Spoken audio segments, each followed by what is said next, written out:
인스타그램으로 고객을 창출하고 싶은데 어떻게 해야 될지 잘 모를 때가 많거든요. 게시물에 대해서 먼저 여쭤보고 싶어요. 어떤 게시물이 잘 될까요? 터진다고 얘기하잖아요. 네. 터질 수 있는 게시물의 핵심 요소 세 가지 정도만 말씀해 주실 수 있나요? 일단 첫 번째는 전문성은 너무나 당연하겠죠. 그리고 두 번째가 어쩔 수 없이 뛰어난 외모의 모델에게 끌려요. 무조건 예쁜 모델을 찾는 게 정답은 아니지만 통계학적으로 예쁘고 잘생긴 모델일수록 실제 반응률이 높습니다. 같은 머리를 했을 때 네, 실제 통계가 그렇더라고요. 그리고 컨텐츠에 철학이 있어야 된다고 생각해요. 내가 미용을 왜 하는가, 이거를 통해서 내가 어떠한 사람이 될 거고 고객을 어떻게 만들어 드리고 싶은가, 결국엔 그 가치가 담긴 콘텐츠가 돼야 돼요. 예를 들어서 지금 하고 계신 머리가 에지펌이라고 해볼게요. 에지펌이란 건 하나의 기술이잖아요. 사람들은 이 기술에 관심이 없어요. 무슨 말이냐면 고객은 에지펌에 관심 있는 게 아니라 내가 이거를 통해서 바뀔 내 이미지에 관심이 있는 거거든요. 생각을 해보면은 우리가 옷을 살 때도 이 옷의 재질이 뭔지, 원단이 뭐 이탈리아산 1등급 봉제 기법을 사용해서 이런 게 중요한 게 아니라 그쵸. 내가 이걸 입었을 때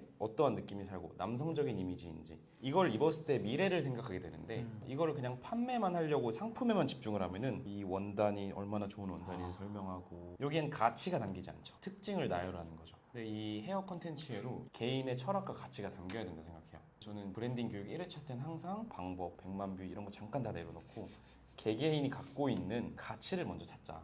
이거부터 시작을 합니다. 뭘 하고 싶니? 네, 뭘 하고 싶니? 그리고 이게 없다고 하는 사람들도 많아요. 괜찮아요. 없어도 되니까 그러면 다시 돌아와서 본인이 일상 속에서 가장 마음이 가고 조금이라도 자신 있는 분야가 있거든요. 그런 부분을 찾아서 그걸 극대화해서 컨텐츠에 드러내야 된다고 생각해요. 내가 어떤 직장에 있던 집에 가족의 구성원으로 있던 항상 그룹의 일원으로 있잖아요. 네. 거기 때마다 항상 나한테 구성원들이 요구하는 역할이라는 게 있어요. 나는 매장에서 항상 뭐 엄마 역할이야. 항상 다 챙겨주니까. 나는 항상 뭐 계획을 짜는 역할이야. 사실 그게 그룹에서 나에게 요구하는 하나의 이미지인데 그게 가장 내가 꾸미지 않고 만들 수 있는 브랜딩이 아주 중요한 요소인 거죠. 그래서 저는 그거의 본질적인 걸 먼저 끄집어내요. 그리고 그거를 콘텐츠로 드러내죠. 그래서 핵심을 정리하자면 전문성은 기본, 기술적으로 헤어를 완벽하게 구현하는 건 너무나 당연하다. 식당 가서 밥이 당연히 맛있어야죠. 모델의 외모는 예쁘고 잘생길수록 좋다. 하지만 그것 때문에 너무 스트레스 받지 말자. 그거를 거스를 수 있는 게 이 헤어 디자인에 담긴 나만의 가치와 철학을 찾아라. 한가인 원장님 같은 경우는 아침 매번 6시에 일어나시잖아요. 근데 이것도 대부분의 디자이너들이 헤어 디자이너 피드는 헤어스타일만 올라가야 되지 않나요? 라는 생각을 하시는데 저는 오히려 그렇게 하지 말라고 해요. 물론 헤어만 올려도 됩니다. 이게 틀리다는 게 아니라 지금은 대부분 상품의 나열밖에 없어요. 결국에는 광고성 컨텐츠의 연속이란 건데 이게 나쁘다는 얘기가 아니에요. 그리고 이렇게 인스타그램으로 본인의 컨텐츠를 잘 만드는 디자이너가 이제는 과거에 비해서 너무나도 많아졌고 너무 많다. 그 품질도 너무나 높아졌죠. 그러면은 그 안에서 우리가 빛나기 위해서는 나만의 철학을 찾아야 되고 단순히 그냥 상품의 나열은 이제 의미가 없다. 그렇기 때문에 더욱더 하나의 이 커피를 하더라도 그냥 이거 아메리카노가 아니라 에티오피아에 제 직접 유학을 가서 40종의 원두를 따와서 단 하나를 찾아서 한국에 어렵게 구해왔습니다. 한번 맛보시겠습니까? 이런 느낌으로 해야 되는 거죠. 이게 어떤 철학이겠고. 두 가지가 있을 수 있잖아요. 제가 실질적으로 살롱에서 많이 하는 헤어스타일, 그리고 제가 하고 싶은 내가 지금 고객으로 많이 하고 있는 스타일과 내가 되고 싶은 이미지의 스타일. 네. 솔직히 이거는 정답은 없어요. 저는 여기서 선택하는 게 일단 내가 지금 가장 빨리 할 수 있는 걸 선택하는 게 맞는 것 같아요. 당장 할 수 있는 거. 네, 당장 할 수 있는 걸 만들고 그리고 그 안에서 여유라는 게 생겨야 좀 더 창의적이고 크리에이티브한 뭔가가 나온다고 저는 생각을 해요. 정답은 없습니다. 모든 마케팅은 사실 저는 결과론적인 얘기라 생각해요. 이런 얘기 있죠. 뭐 허쉬컷을 해서 매출 5천을 했다. 그분이 허쉬컷을 해서 매출이 5천이 된 게 아니에요. 매출 5천을 한 거는 허쉬컷이란 도구를 써서 된 게 아니라 그 모든 게 완벽해야 되거든요, 사실. 그 상황에서 허쉬컷까지 잘 하시는 분이니까 5천을 한 건데 대부분들이 방법만 쫓아요. 허시컷 했네. 저 사람이 허쉬컷을 5천 냈, 나 허쉬컷. 이게 좀 잘못됐다는 거죠, 저는. 다시 본질로 돌아가야 됩니다. 그 가치를 담으라고 하셨잖아요. 여기에 가치를 담을 수 있는 방법이라 해야 되나? 어떻게 담을 수 있을까요? 여기서 이제 본인의 철학을 찾아야 된다고 말씀드린 게 어느 정도 퍼즐이 맞춰지는데 제가 결국에는 그게 가치라 했잖아요. 내가 가장 자신 있고 남들이 항상 나한테 요구하는 하나의 어떤 역할, 이거를 하나를 딱 찾아서 아까 뭐 한가인 원장님 예시로 들었다면 그분은 제가 인간 알람이라 불렀어요. 아침 6시마다 매일 스토리에 본인 기상하고 운동하는 거 올리고. 그럼 이게 헤어랑 좀 관계가 없잖아요. 아침 6시 일어나면 헤어 디자이너가 성공하나? 아니죠. 성공하는 사람들 중에 6시에 일어나는 사람이 있겠지만 6시에 있는 사람이 모두 성공하지 않죠. 하지만 그거 자체도 내 소중한 하나의 인간으로서의 가치고 이거를 헤어 디자인이랑 전문가 항상 믹스를 하는 거죠. 그러면은 사람들이 봤을 때 하나의 가치가 부여가 되죠.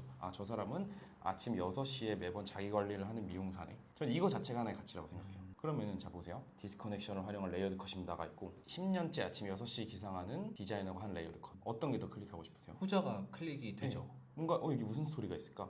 이 사람이 대체 레이어드 컷을 하기 위해서 아침 6시에 맨날 일어나서 연습을 하나? 뭐지? 결국엔 컨텐츠는 사람이 만들어서 사람한테 제공을 하는 거거든요. 이거를 만드는 것도 사람, 보내는 것도 사람인데 우리는 자꾸 이걸 쉽고 빠른 방법으로 뭔가 자동화를 하려고 해요. 우리가 온라인에서 인스타에서 자동 알림 광고 보면은 반응을 하나요?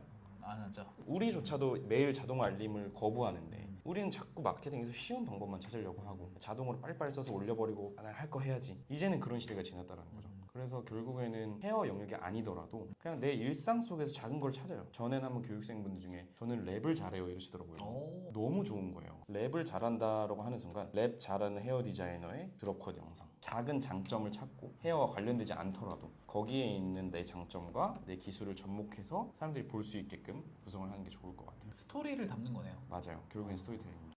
인스타그램 컨텐츠를 만들 때 고려해야 될 뭐 이런 것들이 좀 있을까요? 지금까지는 철학적인 얘기를 좀 많이 해서 방법적인 얘기로 말씀드리자면 좋아요. 첫 번째는 일단 꾸준함이요. 꾸준함. 이거 좀 뻔한 얘기인데 아니 이게 진짜 네. 아무도 못 이겨요. 그냥 꾸준하기만 하면 안 되잖아요. 그렇죠. 그냥 꾸준함이 아니라 처음에는 한 달 정도는 이거를 다이어트에 비유를 해볼게요. 네. 다이어트를 하려면 일단 살을 빼기 위한 행위를 해야 되잖아요. 일단 헬스장이라는 곳에 가는 게 익숙해져야 됩니다. 헬스장에 가야 되는데 헬스장에 가지 않는 습관 상태에서는 뭘 해도 안 돼요. 계속 늘어지고 죽을 정도로 가기 싫지만 일단 헬스장에 가는 패턴을 한 달 동안 만듭니다. 그러면은 그 한 달 동안 일단 가서 뭐든지 다 해보잖아요. 일단 다 맛을 보는 거예요. 맛을 보면서 한 달 정도 체질이 만들어져요.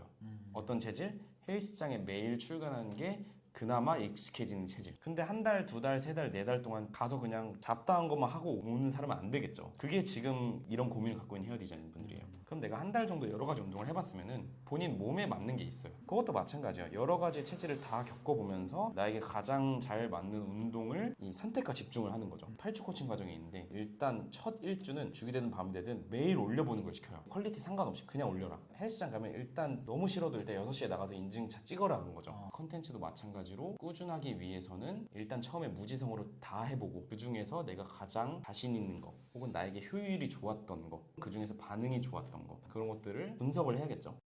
그러면 1일 1피드라는 얘기를 되게 많이 하잖아요. 저는 좀 과감하게 말하면 1일 1피드 하면 망한다고 표현하거든요. 아, 오히려? 오, 너무 좋은데요?